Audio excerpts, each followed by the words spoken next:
Здравейте, дами и господа! Сега тук ще ви представим моя пистолет Димо. Така. Стрелят много точно. И там по една кофа ще стрелям. Виждате ли?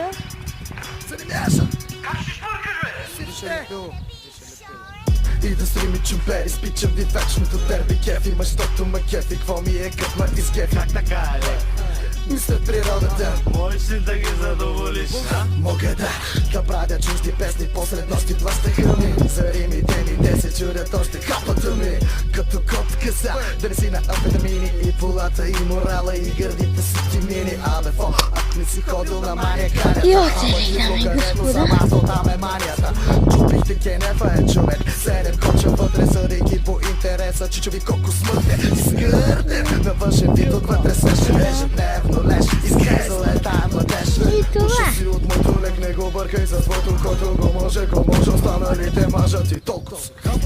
Стреля много хубаво. Така, вижте.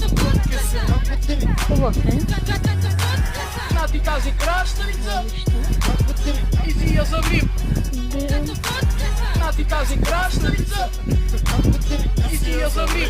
Вижте, дами и господа. Една вечер пътувах пеша на Vostok. Отидох пеша Тюкнам. през 2004 година и отивам в бар Орфей.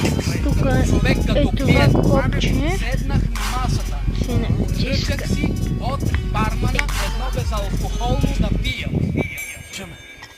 И да отваряме. Тук стоят тъчните.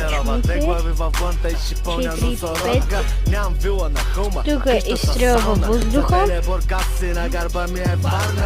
Чими италяно, фамилия, девето коляно. Не съм рапър, аз съм Андриано Челентано. Нямам почки, бицепс, имам корем. И винаги навсякъде си го нося с мен. Имам полила. Абонирайте се за моя канал. Абонирайте се за моя канал. Ако ви го хареса, дайте палец нагоре. И чао!